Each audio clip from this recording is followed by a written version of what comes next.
All right. Hi. It is not safe to be a Republican in Washington, D.C. right now, especially a Republican with a secret.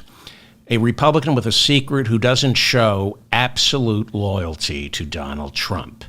Everything, and I mean everything, is riding on this election for Donald Trump. This is his final battle. He's called it such. And the debate on Tuesday was Donald Trump's last chance to turn it around. He failed. And now he's letting everyone know, everyone in the Republican Party, everyone around him, I will destroy you. I will bring the entire Republican Party down with me if I lose. Because if he loses, we know he knows what's going to happen to him. He is fighting a bare-knuckle fight for his own survival. That's why he brought in Chris LaCivita to be his campaign manager. LaCivita is a thug. He invented swift boating. He's brought in Corey Lewandowski as a minister without portfolio. Corey Lewandowski has a storied history of being accused of sexual harassment, physical assault on women. And now, Laura Loomer. If you don't know who Laura Loomer is, I'm going to be talking about her on today's show. Laura Loomer flew with Donald Trump to the debate on Tuesday. She has his ear. She is becoming the enforcer. There are several enforcers.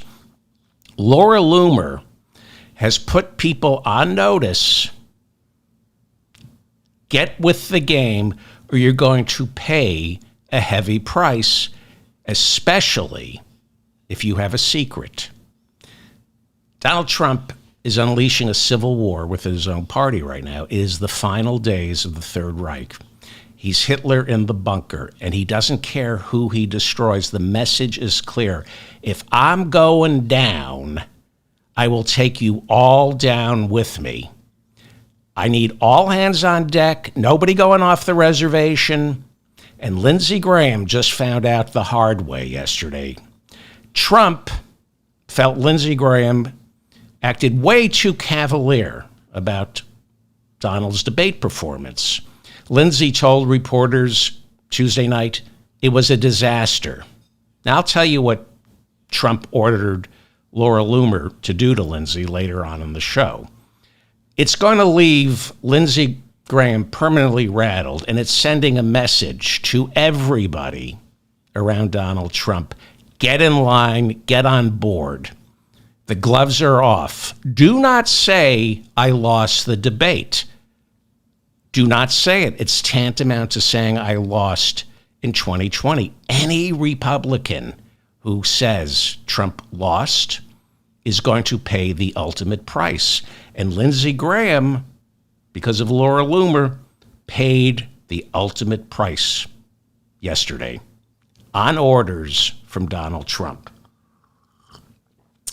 Nobody in the mainstream media wants to dignify what Laura Loomer did to Lindsey Graham.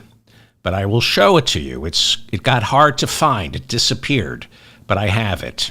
This is what happens when the gloves come off. More on this in a moment. Alabama voters begin getting their ballots in the mail today, and next week early voting begins in Pennsylvania, where the latest polling averages in this must-win state shows Harris leading Trump by 1 point. I'm going to be talking about Laura Loomer, and if we have time, I'm going to be talking about momentum, or as George Herbert Walker used to call it, the Big Mo. Some of you who are old enough to remember 1988. Instead of saying momentum, George Herbert Walker Bush used to say the Big Mo. And somebody's being accused of being the Big Mo on today's show. So, things in motion stay in motion, and then they snowball. Momentum. Kamala Harris has been leading Donald Trump for exactly 1 month in Pennsylvania. The polling averages for the past 30 days occasionally show them tied, but Trump has never been ahead of Kamala Harris in Pennsylvania, whereas Harris has spent most of the past 30 days leading in Pennsylvania, rarely tied. So it's razor thin, but this is good news. Again, not amazing news. Where it stands as of this morning, Harris is poised to repeat Joe Biden's electoral map win, but as of this morning, she'll do it with razor-thin margins in some of these battlegrounds. More on the state of the race later on in the show, if we have time. After what is unanimously agreed to have been a disastrous debate performance Tuesday night, Donald Trump announced he will not debate Kamala Harris again. Campaigning in North Carolina on Tuesday, where the polling averages now show her with a 1-point lead over Trump, Kamala Harris taunted Trump, telling her crowd that with so much at stake, he owes it to the American people to have another debate. She's still baiting him the way she did Tuesday night, and he always swallows it whole. She literally puts the bait in debate. Trump's ego will not be able to handle her accusing him of being afraid to debate. What do you think? Will he cave and debate? Let me know in the comments section. Vice President Harris ridiculed Trump's debate performance, especially that moment when Trump was asked what he would replace Obamacare with, and Trump said, quote, "I have concepts of a plan." Harris said through derisive laughs, "Concepts." And then she and the crowd laughed hysterically at Donald Trump's expense. He does not like this. He does not like getting ridiculed, especially by a strong woman. 600,000 people donated to Harris's campaign immediately following the debate, where she brought in $47 million in one day. Trump isn't coming close, especially from small donors who have finally come to realize what their money is being spent on: lawyers, Melania, and Trump's lifestyle. The Teamsters are making Harris work for their endorsement. She will engage in a roundtable with the Teamsters next week, seeking their support. Sean O'Brien, the head of the Teamsters, spoke before the Republican convention in July. He's saying, "Do not take us for granted, Democrats." With nearly 300,000 members, the National Association of Letter Carriers, a union representing the people who deliver our mail, officially endorsed Kamala Harris on Thursday. The American Postal Workers Union, another union of letter carriers, endorsed Kamala back in July.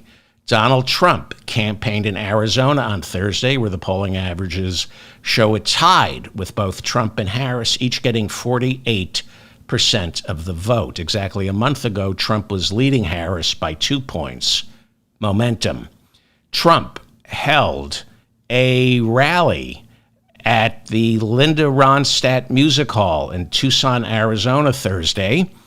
This prompted Linda Ronstadt to issue a heartfelt yet somewhat angry statement expressing how disappointed she is that a venue with her name on it would host such a horrible human being. Ronstadt accused Trump of ripping families apart at the border, creating, she said, both orphans and a humanitarian catastrophe. Linda Ronstadt then endorsed Kamala Harris, saying, quote, "I deplore Donald Trump's toxic politics, his hatred of women, immigrants, and people of color, his criminality, dishonesty, and ignorance." She can sing. Wow. Can you imagine Linda Ronstadt saying something like that about you? A good rule of thumb is, how do I make sure Linda Ronstadt never says that about me? If Linda Ronstadt says she deplores you and your hatred of women, immigrants, and people of color, that she deplores your criminality, dishonesty, and ignorance, in the game of life, Donald Trump, you just officially lost. I never met Linda Ronstadt, but the thought of her despising me the way she despises Donald Trump, seriously, if Linda Ronstadt said anything like that about me, I would see no reason to go on. I know a lot of people who've been getting out of bed each morning, heading off to do whatever they have to do in order to maybe one day meet Linda Ronstadt and have her smile with approval. Donald Trump is a failure. If Linda Ronstadt hates you, you are a failure. Meanwhile, the General Services Administration and the Election Assistance Commission now report that nearly 500,000 people registered to vote in the 24 hours following Taylor Swift's endorsement of Kamala Harris for president. But Donald Trump says he has Lee Greenwood. He should speak to a doctor about that. I've got Lee Greenwood. Didn't you have Lee Greenwood before? Yeah, I came back. I need to be more diligent about washing down there. I don't want Lee Greenwood. Lee Greenwood is the reason I'm not proud to be an American. Lee Greenwood loves America so much, you can see that he turned the American flag into a jacket that he can decorate with his pit stains. That's how much he loves the flag our soldiers fought for. Such a patriot. During his speech in Arizona yesterday, Trump mocked the moderator of the ABC debate, David Muir, by asking the crowd, "What's with the guy's hair?" Oh, okay, Donald. Well, for one, unlike your hair, it doesn't need to be applied with a staple gun and 6 rolls of duct tape. See, Donald, his hair, maybe you forgot about this, but David Muir's hair grows up from underneath the skin. Donald Trump making fun of someone's hair is like Donald Trump calling someone stupid or fat or ignorant or dumb or a piece of human excrement. He is dung. Donald Trump is dung, and he's getting more dangerous. This is his final battle. And he is more dangerous now than he's ever been in his life. During his rally in Arizona, Donald Trump then called the African-American female moderator of Tuesday night's debate, Lindsey Davis, quote unquote, nasty. Nasty. That's a term Trump reserves only for strong, smart women. Nasty. I remember during the town hall on CNN with Caitlin Collins last year, when Caitlin Collins kept correcting him, he looked at her and said, "You're nasty," because she called him out on his lies. And in case CNN's Dana Bash or Jake Tapper, if you're watching right now, that's called journalism. When someone is spewing lies, your job as a journalist is to correct those lies, even though you're desperate for the ratings and don't want to piss off your cash cow, Donald Trump. There's a right way to moderate a debate, that would be ABC News, and a wrong way to moderate a debate, and that would be Jake Tapper and Dana Bash. ABC's moderators, Muir and Lindsey, corrected Donald Trump by my count 5 times, and people say, well, why didn't they correct Kamala Harris? Because she's not a pathological liar the way Donald Trump is. But, you know, I think Donald Trump did remarkably well Tuesday night, considering no woman has ever talked to him that way before in his life. You see, Trump's from a different generation, the Middle Ages.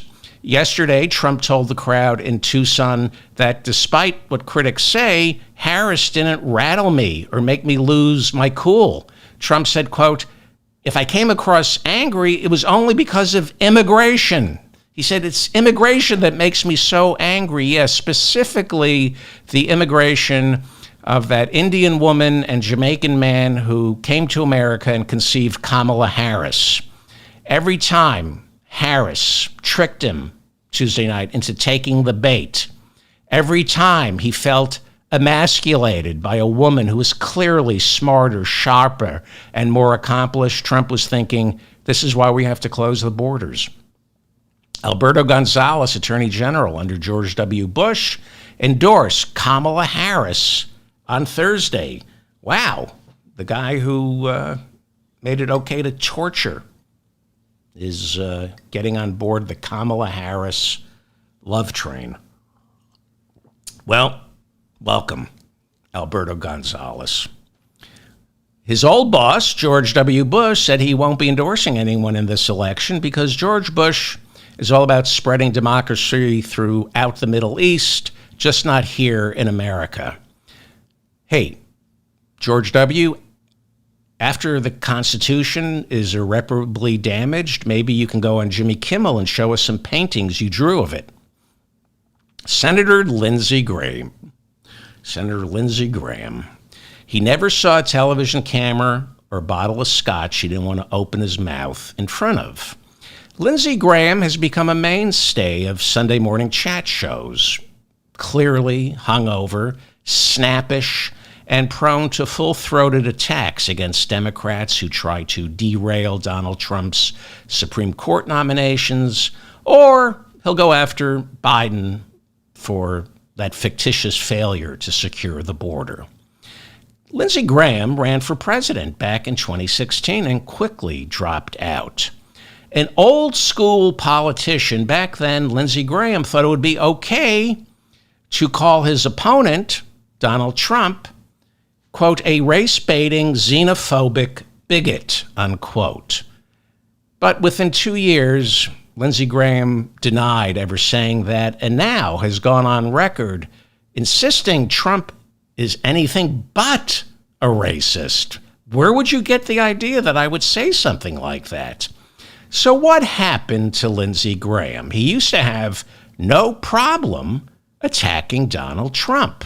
In 2016, Graham said Trump would make a horrible commander-in-chief and would lead our party to slaughter should he ever get the nomination. Lindsey, at the time, was running for president against Donald Trump. And then Lindsey added, Donald Trump, is a jackass. Trump responded by calling Lindsey Graham so weak he could push him over with just a thimble. Then Trump called Graham a nutjob, a disgrace, and one of the dumbest human beings out there. Lindsey Graham thought this was just typical politics, so he responded by calling Trump the world's biggest jackass, a jackass who even offends jackasses. And that's when Lindsey Graham, while he was running against Donald Trump for the Republican nomination in 2016, he crossed the line. You see this picture here? Some of you might remember this. Nobody gets away with talking to Donald Trump that way. And Donald Trump wanted to make sure, set an example, that no Republican will ever talk to Donald Trump or about Donald Trump this way ever again. And Lindsey Graham made the mistake of forgetting what happened to him during the 2016 presidential election. And Laura Loomer, Trump's enforcer, reminded him what happens when you freelance and challenge Donald Trump. So, back in the 2016 presidential race, Trump decided to teach Lindsey Graham a lesson, and he gave out Lindsey Graham's personal cell phone number. Now think about this. In a speech to Trump supporters during the 2016 primary season, Trump read Lindsey's cell phone number out loud and told his supporters to call it. And Lindsey Graham got swamped with phone calls, and you know what kind of phone calls Trump supporters make. The phone became worthless, and Lindsey Graham got the message. Oh, did he get the message? He realized this isn't politics. And Lindsey tweeted out, quote, I'm probably going to get a new phone. What do you think? Should I get an iPhone or an Android? Didn't attack Donald Trump for violating his privacy and giving out his cell phone. In fact, Lindsey Graham debased himself in front of Donald Trump by videotaping himself smashing his iPhone because it's worthless now. He tried to make light of the situation, and he backed off. He backed off from the name calling. Wasn't going to call Donald Trump a jackass ever again. And he dropped out of the race because Lindsey got the message. You've been in politics for decades, Lindsey. Now you're dealing with somebody else, and it's going to get ugly unless you get in line, Lindsey. Lindsey got the message because you don't call Donald Trump a jackass over and over in public. You don't call him a race-baiting bigot unless you're willing to pay a steep, steep price. Trump turned the Republican Party into a cult of personality. There is no platform. Seriously, in 2020, and this time around, there is no platform. At the convention, nobody was hammering out a platform telling voters this is what we're for or what we're against. The platform is simply, we're going to make America great again. That's it. A cult of personality. The platform is whatever Donald Trump says it is today and what he thinks he can get away with saying it is. Okay? This is no longer a party that cares about policy or traditional conservative values. It's whatever Trump needs. And what he needs, especially now, is to purge the party of non-Trump loyalists. He needs to keep people like Lindsey Graham in line. And he's kept Lindsey in line. Graham was warned that if you get out of line, there's some secrets. I gave out your cell phone number. I can also give out something even more personal than your cell phone number. And Graham got in line, biggest defender. He's warning that if Trump is prosecuted, there would be rioting in the streets. Lindsey Graham is a lawyer. He was an impeachment manager who prosecuted Bill Clinton in the Senate. Now he's Donald Trump's biggest defender. How did that happen? Well, Donald Trump relies on two or three things. Three things. Brute force, physical intimidation, money, and people's secrets. That's how he gets things done. According to Liz Cheney in her book, only 10 Republicans voted to impeach Trump after January 6. She said, had the vote been secret ballot, at least half of the Republican caucus in the House of Representatives would have voted to impeach Donald Trump. But because it was not a secret ballot, countless Republicans confided that they couldn't vote for Donald Trump to be impeached out of fear for what he would do to their families. That's in her book. Physical intimidation. Trump relies on physical intimidation. Stormy Daniels was cornered in a parking lot and told she should worry about her kid. And if she wants her kid to be all right, keep your mouth shut. Every judge, every prosecutor, every juror who has gone up against Donald Trump has been doxxed, been the recipient of death threats, bomb scares, swatted. That's one way he gets someone to get in line. Physical intimidation. We know he sat for 3 hours watching January 6 unfold on his television screen before he did anything. We saw that last year when Jim Jordan ran for Speaker. And one of the chief reasons Jim Jordan lost the race for Speaker was because Republicans who openly opposed him or were on the fence began receiving death threats. Their wives began receiving death threats. I talked about this last year. And Republicans in the House spoke up and said they will not respond to death threats. One of the reasons they didn't vote for Jim Jordan for speakers, they didn't want to reward that behavior. It's bad enough. So they literally said it's bad enough we're rewarding Donald Trump's behavior of physical intimidation. We're not going to take it from a gnat like Jim Jordan.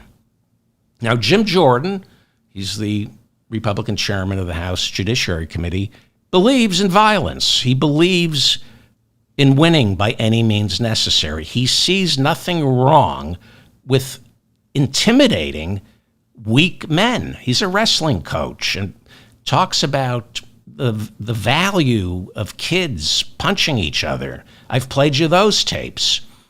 Jordan believes in violence, and he spoke to Trump every day in the lead up to January 6th. And throughout January 6th, Jim Jordan was talking to Donald Trump all day on January 6th. After the Capitol had been cleared and the stench of tear gas and human feces permeated the air, he was still on the phone with Donald Trump trying to figure out how to stop Mike Pence from counting the votes. After 140 police officers were taken to the hospital that day, Jim Jordan was still trying to block the certification. That's why Jim Jordan refused to answer the subpoena from the January 6th committee. It's why, in a brief moment of consternation right after January 6th, Jim Jordan, although he denies it, asked Donald Trump for a blanket pardon. So, I'll get to Lindsey Graham in a second.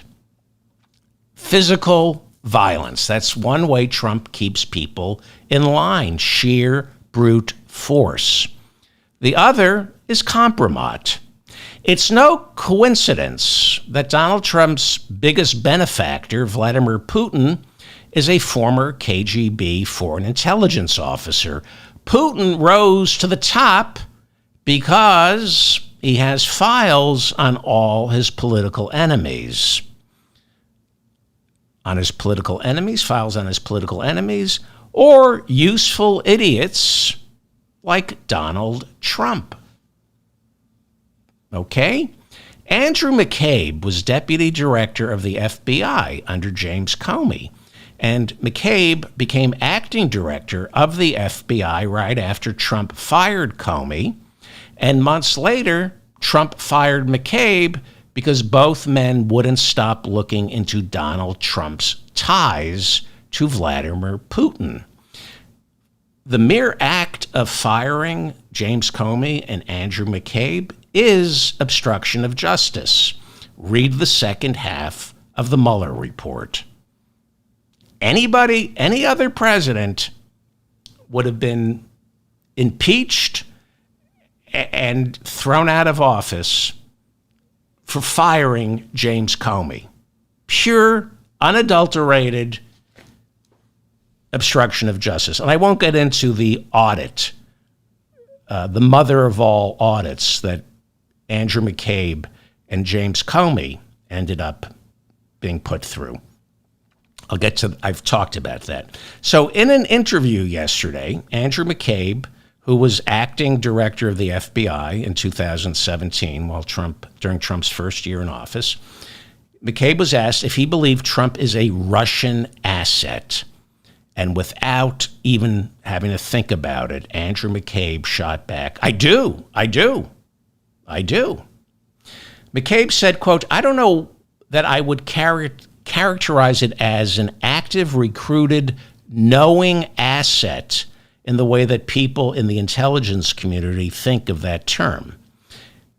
It's an unwitting asset. They've described Rudy Giuliani as an unwitting Russian asset. So McCabe goes on to say, I do think that Donald Trump has given us many reasons to question his approach to the Russia problem in the United States, and I think his approach to interacting with Vladimir Putin, be it phone calls, face-to-face meetings, the things that Trump has said in public about Putin raise significant questions.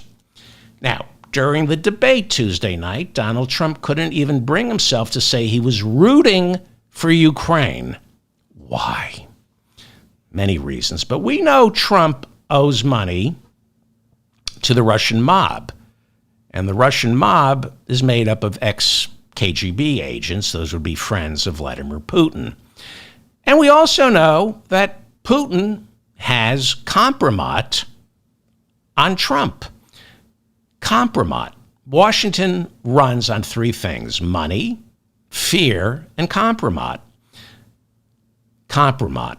Please don't let my wife and kids find out about that trip I took to Fire Island. Kompromat. Putin has stuff going back to the 70s on Donald Trump and Roy Cohn, and possibly even Rudy Giuliani's relationship with Trump and Roy Cohn when Rudy was prosecuting the mafia and Trump was purchasing cement from Anthony Fat Tony Salerno and Paul Castellano from the Gambino family. There's a reason Trump Tower isn't made of steel. It's made of cement. The Gambino family insisted upon that. Who knows what Rudy Giuliani and Donald Trump cooked up back then when Rudy was prosecuting the mob? Who knows what Trump told Rudy to avoid prosecution? Who knows what deal Rudy struck with our government and Trump in exchange for information? For all we know, Trump could be Whitey Bulger, an FBI informer.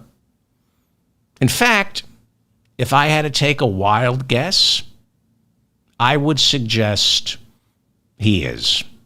I would suggest that much of Donald Trump's relationship with Rudy, and this is just speculation, goes back to when Rudy was prosecuting the mob and they struck some kind of deal with the government to protect Donald Trump the same way Whitey Bulger got his protection. Trump is a frightened man, though. He lives in fear of getting killed, ending up truly broke, or having his secrets exposed. And there's one person who could pull off all three, and that's Vladimir Putin.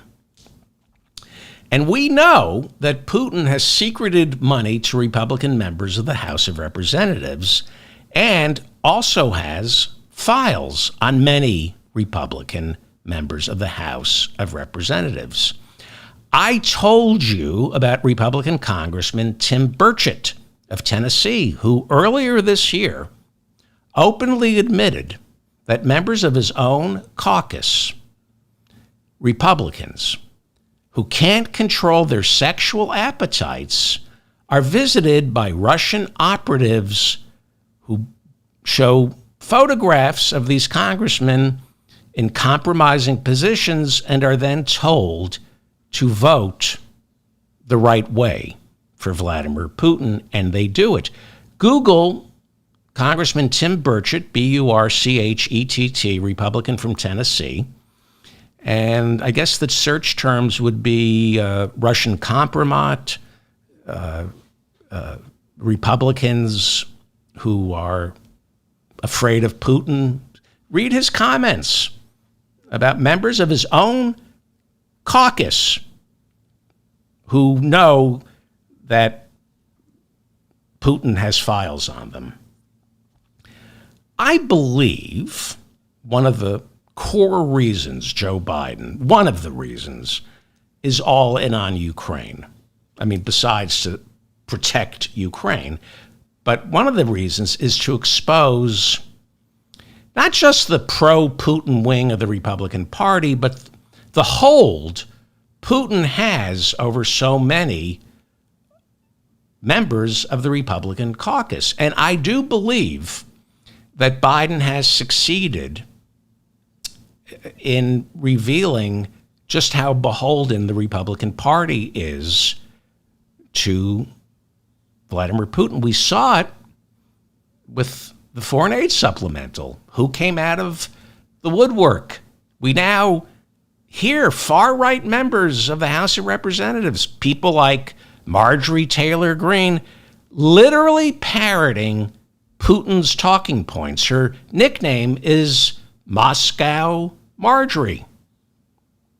There are other Republicans in the House who are accusing other Republicans of taking marching orders from Vladimir Putin, taking money, or living in fear of kompromat, living in fear that your constituents, the news media, or your loved ones will find out about that trip you took to Fire Island. Okay, so this is how you control people in Washington. Money, physical intimidation, fear, or the threat of exposing a secret. We all have secrets. And that brings me back to Lindsey Graham and what happened yesterday. Because Lindsey Graham has a secret. So, what was the message that Donald Trump sent back in 2016 when he gave Lindsey Graham's personal cell phone number out to the world?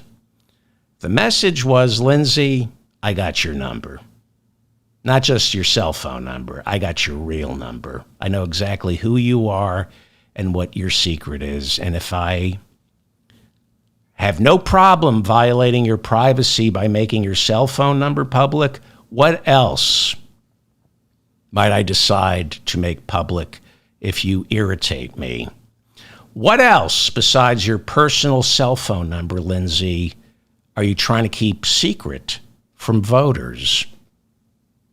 Which is why, by the time Donald Trump became president, Lindsey Graham was Trump's lapdog and his pit bull. Lindsey Graham turned on his best friend, John McCain. They were inseparable. But Lindsey chose Donald Trump over McCain, even while Trump continued to disparage John McCain while he was dying from a brain tumor. And what was Lindsey afraid of? What was the secret? Well, you can tell a secret without revealing a secret. Trump is a comedian. He really is. And Lindsey quickly learned that Trump could tell Lindsey's secret without, what? I didn't say anything. What? And that's what Lindsey Graham feared more than anything else. Trump's ridicule about his secret. Because the voters of South Carolina, they're not going to like Lindsey's secret. Lindsey Graham didn't want to be made fun of by Donald Trump.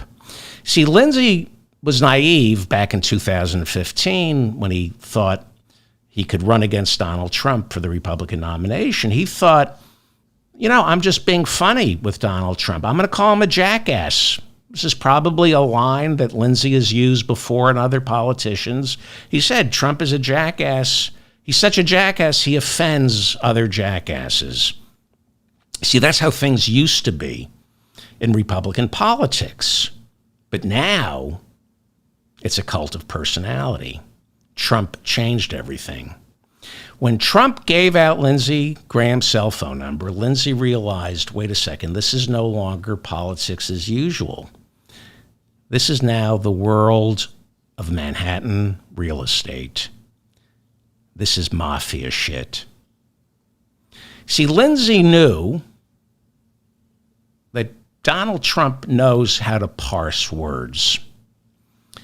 And he would have no problem getting laughs during debates or at rallies saying, back in 2016, Lindsey opposes, this is something Donald Trump could have said, and he didn't, but Lindsey knew that Donald Trump would have no problem saying, Lindsey opposes same-sex marriage, but I think he just opposes marriage altogether. I mean, the guy has never been married. What's that about? And a lot of people in the crowd wouldn't understand. But Donald Trump is indefatigable. And he would continue. He'd say, I mean, the guy's in his 60s, not even divorced? I don't know. Does that seem strange to you? Seems strange to me.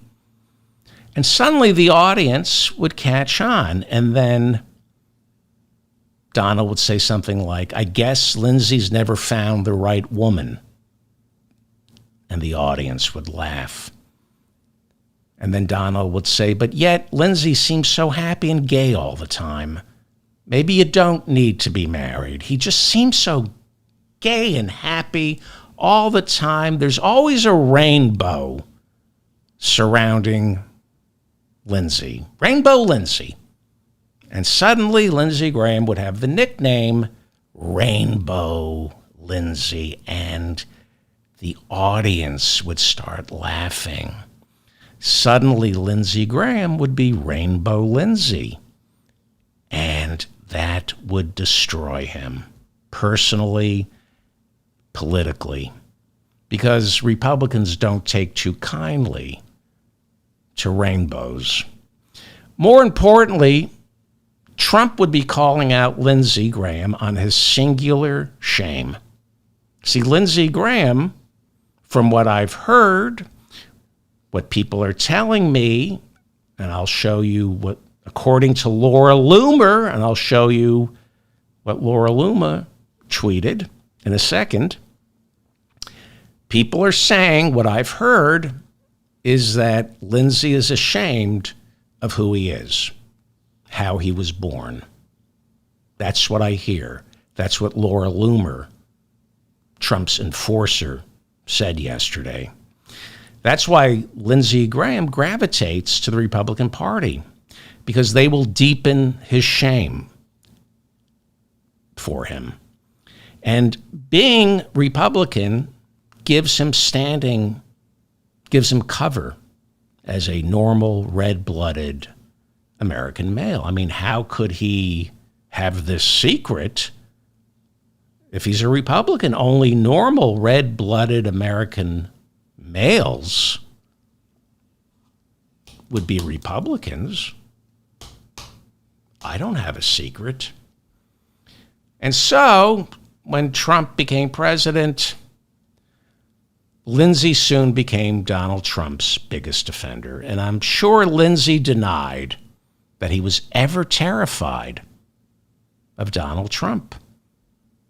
Because he told him, I'm sure Lindsey Graham, I know Lindsey Graham said, I love being in the loop. I love being near the power. That's what he used to say. He was in denial that he was afraid of being called Rainbow Lindsey. He was in denial about that because Lindsey is in denial about a lot of things. Now, I'm going to show you Laura Loomer's tweet. It's I had trouble finding it. The mainstream media is not dignifying Laura Loomer's tweet and reporting on this. Well, Laura Loomer is very close to Donald Trump. She flew with him to the debate, and Donald Trump is very close to becoming president. He's not going to be, but I'm going to show you what's going on. I'm going to show you what he's doing, what he's signaling, what he ordered Laura Loomer to do in a second. I'm waiting towards the end because it's a little, well, it is distasteful. And that's why the media isn't reporting on it. But if you want to see it, go to Twitter right now and look up Laura Loomer. It's still on Twitter. You know, Elon Musk, to his credit, is letting this thing stay on Twitter. Now, let me be careful here. It is nobody's business if you come out of the closet or don't come out of the closet. If you do not want to come out of the closet, that is, God bless you. God bless you. It's nobody's business. Men or women have a right to privacy, unless you're a Republican. Because when it comes to sexuality or reproductive freedom, this Republican Party has zero respect for privacy. In the Republican Party, it's not okay to be a member of the LGBTQ community, openly or secretly. Our current speaker, Mike Johnson, is on record saying gay sex should be outlawed. He wrote articles as a constitutional lawyer after the Supreme Court ruled, was it Lawrence versus Texas, that legalized sex, gay sex. I showed you I don't even want to, I have it, I don't even want to read it. He's so repulsive. He was part of Project Exodus, Speaker Mike Johnson, which is where you kidnap gay kids and you gay conversion therapy. The founder of Project Exodus apologized. He says, it doesn't work, I'm gay again. And he said, I've ruined lives and I've caused suicides. Speaker Mike Johnson was the lawyer for Project Exodus, never apologized once for that. It's not okay to be in the closet if you're a Republican. This is the party of the bathroom laws. This is the party that doesn't believe there's such a thing as a hate crime. This is the party that opposes same-sex marriage. This is the party that is revisiting the Supreme Court's overturning of Roe v. Of same-sex marriage, revisiting the Supreme Court in 2013, legalizing same-sex marriage. This is the party that thinks homosexuality can be cured through prayer because homosexuality is sin. There's a reason there's a travel advisory for gay people in Florida. So no, it's okay to be in the closet. It's very hard to come to terms with your sexuality, your sexual needs. But you can't be a Republican, because Republicans get gay men, transgender women, transgender men killed, beaten up. They cause suicide. They make it okay. They make it okay to beat up the LGBTQ community because God is on their side. So it's a sin to be a Republican. It really is. So Lindsey Graham, I think, so I've heard, according to Laura Loomer, Trump's enforcer, Lindsey Graham, well, he's one of the elder statesmen of a party that legitimizes the persecution of members of the LGBTQ community. Therefore, Lindsey is a clear and present danger to our friends. Now, again, Lindsey Graham is free to be sick in the head. Being in the closet can make you sick in the head, but you are free to be sick in the head right up until the time your sickness threatens the lives of others. So, Lindsey Graham has been taking Donald Trump for granted lately. He has been. After January 6th, he did fly down to Mar-a-Lago, and he has campaigned with Donald Trump in South Carolina, but he's not part of the inner circle. The inner circle now, this is like Goering, Goebbels. Lindsey's Ernst Röhm. Ernst Röhm's time passed, and he ended up being a victim of the night of the long knives. Lindsey likes to drink, and he loves to be on television. And the two don't always go together. Tuesday, he crossed the line with Donald Trump. He didn't even realize he crossed the line until Laura Loomer outed him. See, after the debate, Lindsey went on Fox News, and he committed the cardinal sin of trashing Donald's debate performance. Now, think about this. With 2 months, it was really stupid of Lindsey Graham to do that, considering who he's dealing with.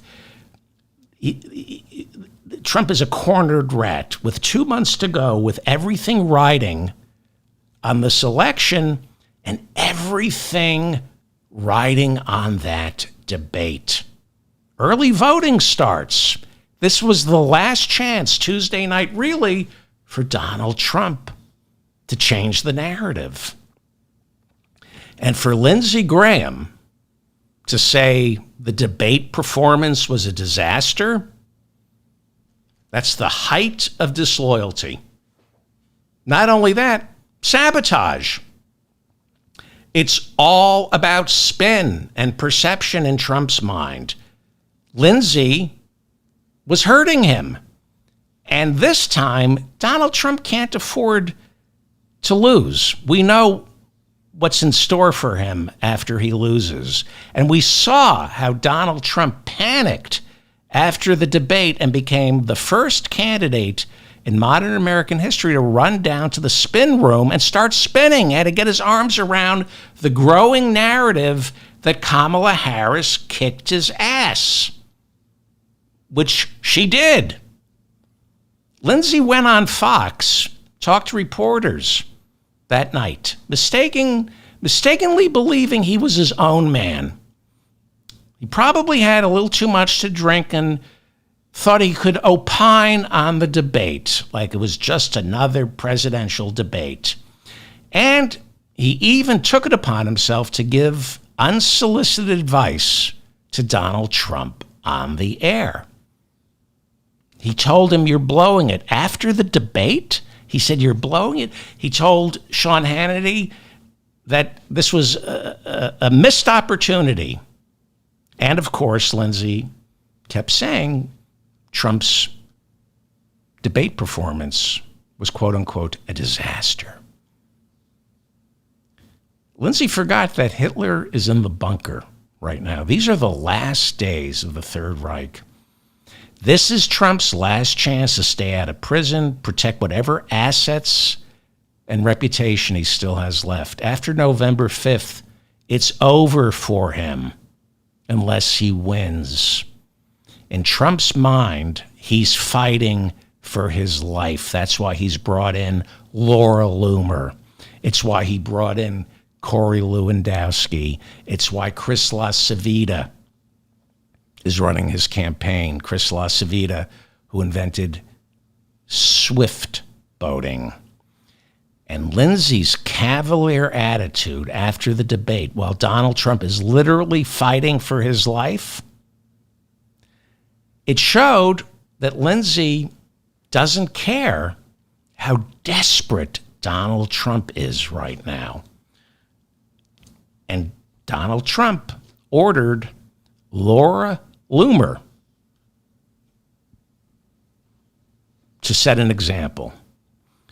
It's make or break time for Donald Trump. There are fewer than 2 months left. You're either with me or against me. Anyone who says, I lost Tuesday night's debate, might as well say I lost the 2020 election.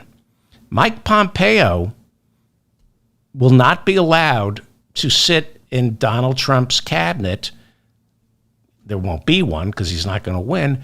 Mike Pompeo hasn't sufficiently said that Joe Biden stole the 2020 election. So Donald Trump decided the next day to make Lindsey Graham pay a price and let everybody else know. If you're not thinking about me, if you don't get up every day for the next 2 months and think only about me, you're going to pay a heavy price. If I get destroyed, everybody gets destroyed. More on this in a second. This is the mop-up for September 13th, 2024. I'm David Feldman in New York City. Thank you so much for finding me. Please like this episode. That way I will remain in your feed.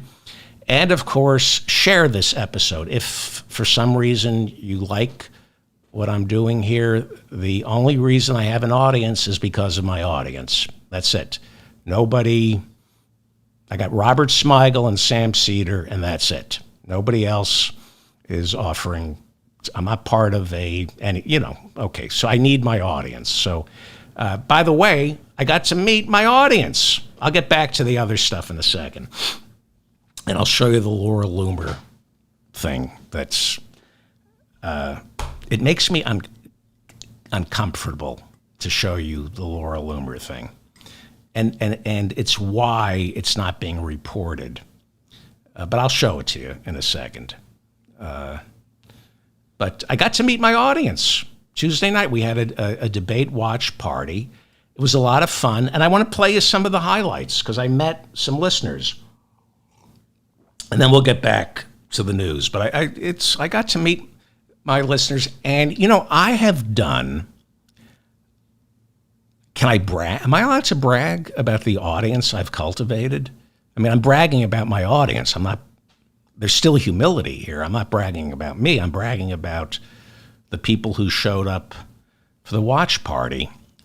They are cultivated and smart. They really are. So what happened is I hosted the watch party on Zoom, and one of my biggest fans is Stavros, who, there he is. He owns a diner in Miami. And what Stavros did, he pumped my watch party onto his big screen television, and he hosted a watch party of my watch party. And some of his customers who listen to they love the show. Some of them, I opened up the floor after the debate, and some of his customers spoke. And they told us what they thought about the debate. Let me introduce you to Stavros. This is a clip of Stavros. He owns Stavros and Daughters Parthenon Diner in Miami. Here is what Stavros had to say about the debate. The transgender thing is incredible. Think of it. Your kid goes to school and comes home a few days later with an operation. The school decides what's going to happen with your child. And, many of these childs 15 years later say, what the hell happened? Who did this to me? Interesting. That was, and next up is Lenny Barbosa, formerly of Detroit, where he was an auto worker. He's now retired. He's on a fixed income. Lenny watched the debate with us, and this is what Lenny Barbosa, who now lives in Florida, had to say about inflation. People want to take their country back. Our country is being lost. We're a failing nation. And it happened 3.5 years ago. And what's going on here, you're going to end up in World War III. Just to go into another subject, what they have done to our country by allowing these millions and millions of people to come into our country, and look at what's happening to the towns all over the United States. And a lot of towns don't want to talk. It's not going to be Aurora or Springfield. A lot of towns don't want to talk about it because they're so embarrassed by it. In Springfield, they're eating the dogs, the people that came in. They're eating the cats. They're eating the pets of the people that live there. And this is what's happening in our country. I didn't know that. Was that covered in the debate? I don't remember that. This is the thrice widowed Minnie Hetzendorfer, and she listens to me down in Key West. She drove all the way up to Miami in order to attend the watch party at Stavros's Diner. Here's what she had to say about the policy differences between Kamala Harris and Donald Trump. Really smart woman. They allowed criminals, many millions of criminals. They allowed terrorists. They allowed common street criminals. They allowed people to come in, drug dealers to come into our country, and they're now in the United States and told by their countries like Venezuela, don't ever come back or we're going to kill you. Do you know that crime in Venezuela and crime in countries all over the world is way down? You know why? Because they've taken their criminals off the street and they've given them to her to put into our country.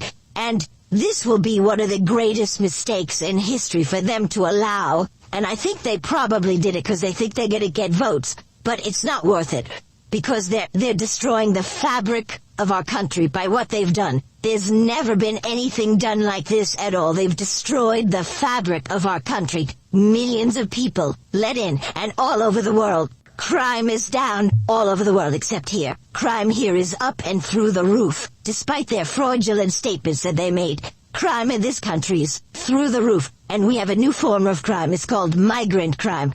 Migrant crime. I didn't know about that. And this is Minnie's brother, Manny Hetzendorfer, who said this about the role race is playing in this year's election. I don't care what she is. I don't care. You make a big deal out of something. I couldn't care less. Whatever she wants to be is okay with me. Well, I don't know. I mean, all I can say is I read where she was not black, that she put out. And I'll say that. And then I read that she was black, and that's okay. Either one was okay with me. That's up to her. That's up to her. Sounds reasonable to me. And this is Gary, the gym teacher. He was there for the party. He wouldn't tell me his last name. All he would volunteer is that he's a gym teacher, and he was disappointed. Gary, the gym teacher, was disappointed with the debate. He felt there wasn't enough talk about reproductive freedom. She wants abortions in the 8th and 9th month of pregnancy. That's fine with her. Right up until birth, and even after birth, the execution of a baby. Because that's not abortion, that's the execution of a baby. Yeah, I've cultivated. It's humbling to meet my listeners. And finally, this would be Marina, and she is dating Stavros, who runs the diner. Here's what she had to say. This is Marina. We're a failing nation. We're a nation that's in serious decline. We're being laughed at all over the world. All over the world they're laughed. I know the leaders very well. They're coming to see me. They call me. We're laughed at all over the world. They don't understand what happened to us as a nation. We're not a leader. We don't have any idea what's going on. We have wars going on in the Middle East. We have wars going on with Russia and Ukraine. We're going to end up in a third world war, and it'll be a war like no other because of nuclear weapons, the power of weaponry, what these people have done to our country. And maybe toughest of all is allowing millions of people to come into our country. Many of them are criminals, and they're destroying our country. The worst president, the worst vice president in the history of our country. President Trump, thank you. Wow. So that was our debate watch party. It was a lot of fun to meet my listeners, and thank you to Stavros down in Miami for hosting a watch party of my watch party. And I think we're going to do a watch party of the J.D. Vance Coach Waltz debate, which was that, October 1st? I love my listeners. Smart, well-read. If you would like a transcript of today's show, go to shopdavidfeldman.com. They're free. We also have a free Harvard diploma. Why are they free? Because of listeners who buy my garbage, like my Still a Democrat t-shirt. Let me go big here. And I'm going to show you some new products we have here. The Still a Democrat t-shirt. And this is a new product. Now, you all have friends who are voting for Trump. You got to buy them a gift. So I have 3 new red caps. One says MAGA. I'll get to that in a second. MAGA for Kamala, and MAGA moron. Those are the 3 caps that you can buy over at Shop David Feldman. This is what I'm buying for a neighbor. It's a MAGA cap, and on the back It says low IQ individual. This is what you buy for your friend who's MAGA. And the chances of them saying low IQ individual on the back, well, that's what I would do. MAGA for Kamala. I like that. And, of course, MAGA moron. I like that. Just, you got to get gifts for your friends. Get your friend a MAGA moron cap if they're voting for Trump. And, of course, pick up these delightful items like the worst case scenario map, where I show you why Kamala Harris is going to win. This is a great souvenir. It's the blue wall. She gets to 270. This is Donald Trump, how he sees himself as a king. Genghis Khan, C-O-N. Donald Trump as a predator. And I like that because he is. This took me a long time to design. It's Donald Trump in Edvard Munch's The Scream. It's a beautiful, beautiful coffee cup. Both sides. Why is this? I got to get a new camera and a new face. But it's a beautiful. I've washed this. I've had this for about 8 weeks, and I run it through the dishwasher all the time. It's beautiful. If you have a Trump friend who wants to celebrate El Comandante, Trump 2028, I'm stuck with about 500 David Ferdman Show hoodies, coffee mugs, and T-shirts. My nephew Leonard doesn't know how to spell. There's still a Democrat coffee mug made in Los Estados Unidos. Coffee mug. If Donald Trump is coming to a town near you, pick up an official Donald Trump fart filtration mask.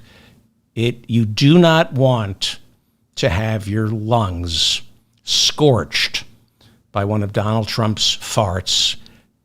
Seriously, if you're going to a rally, even if he's in town, everybody in New York wears the official Trump fart filtration mask. Get it for your loved ones. And then if you want to break my heart, pick up the chef's apron with the words emblazoned, "I hope you're in the mood for diarrhea." Isn't that great? I'm so proud of that. Can't you buy something else? People don't buy this. They only buy the chef's apron that says, "I hope you're in the mood for diarrhea." You won't buy anything else. Animals. A Republican politician and activist working closely with Donald Trump, especially on last Tuesday night's debate preparation, has outed Senator Lindsey Graham on Twitter Thursday after Graham accused her of being a toxic influence inside the Trump campaign.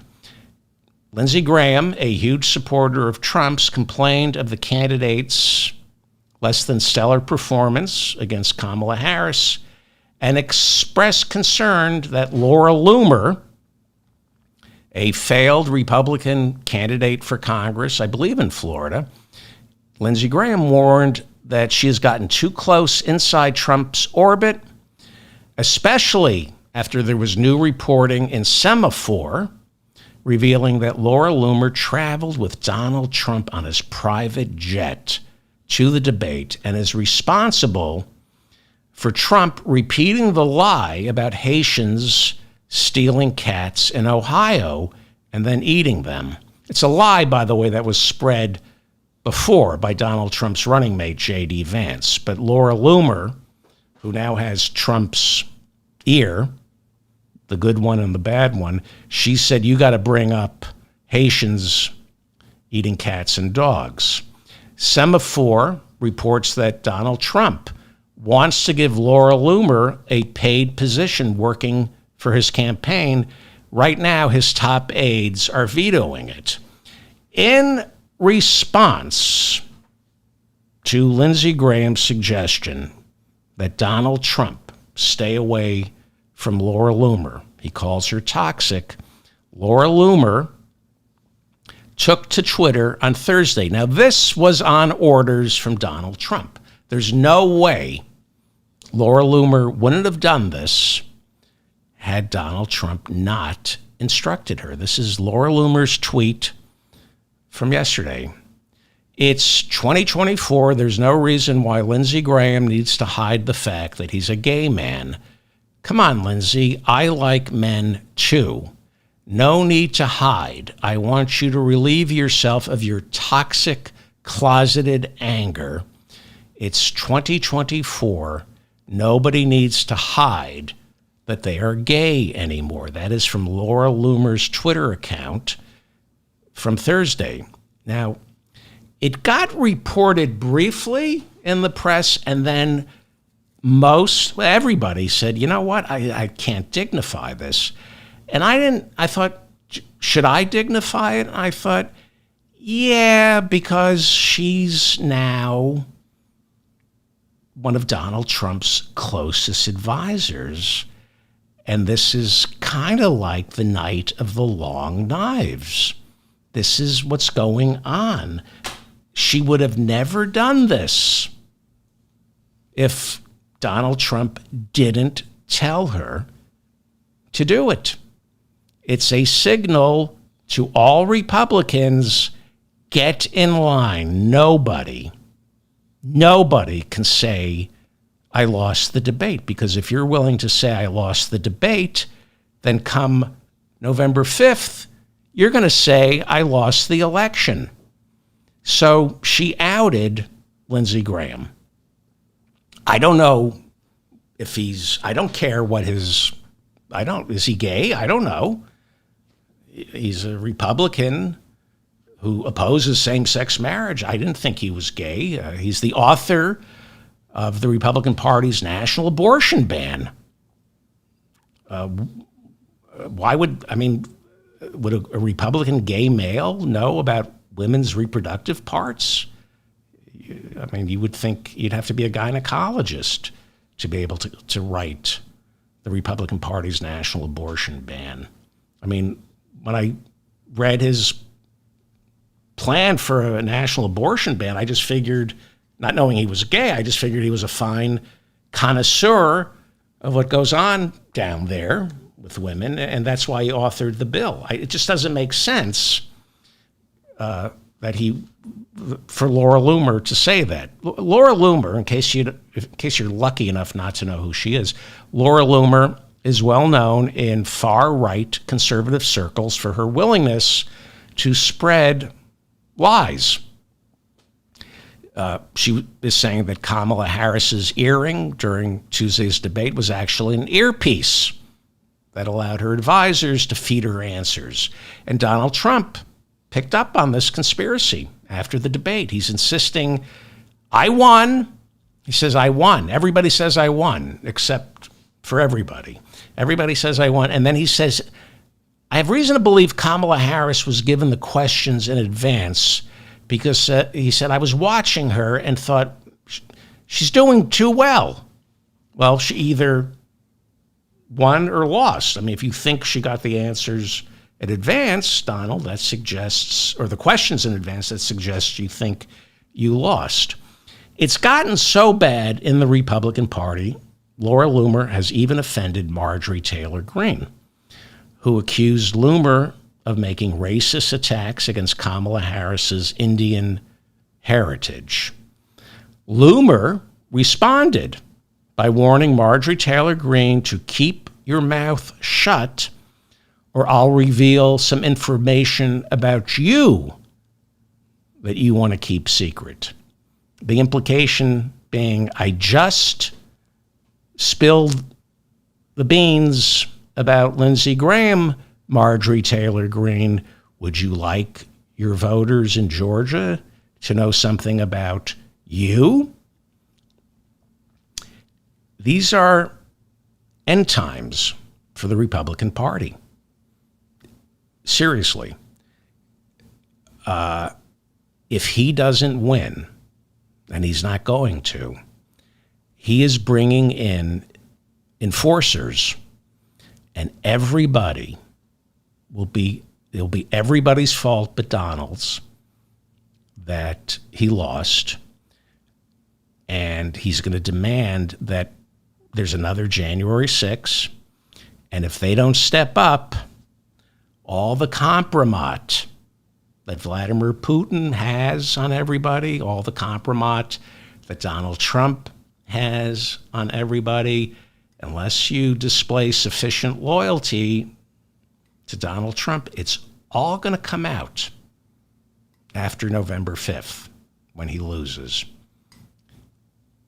These Republicans made their bed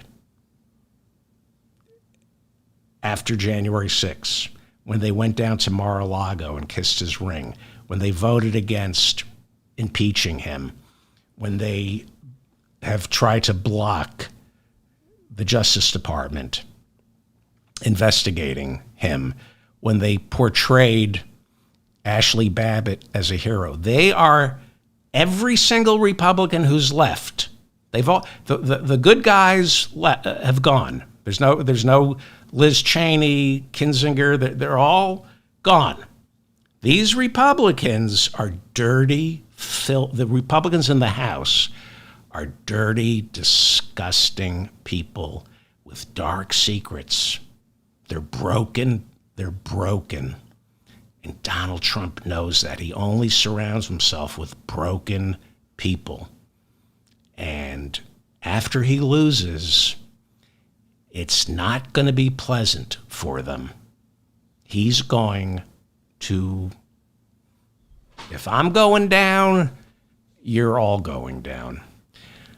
Well, I'm going to wrap it up. There's stuff I'll talk about Springfield, and yeah, I got some polling here. Yeah. I'll save it for tomorrow's show. Yeah. There's so much going on.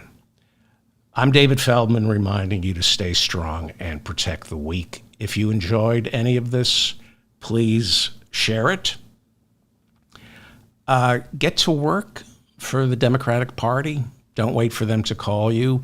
I have some polling here that not good for John Tester. The Cook Political Report is now putting his seat in the Republican column, which means that Kamala Harris is going to come into office with divided government. Is this what you want? You want divided government? Get to work for John Tester. Get to work for Kamala Harris. I'll go over it tomorrow. There's some signs of shoots in Florida and Texas. Just signs. But the Senate does not look good. The Senate does not look good. So what are you doing? What are you doing? Thank you to Bob in the chat room. Thank you to Mila in the chat room. I'm going to do a show tomorrow at 2:30 a.m. Eastern. I've been pretty good about keeping the schedule. So I'll do a show at 2:30. Please like this episode, subscribe to my newsletter, and most importantly, if you can share this, that's the best way to help me. I cannot do this without my listeners. And we had a great time. I had a great time meeting my listeners Tuesday night. It was a privilege to meet some of you, and it was humbling. Thank you. All right. Thank you so much.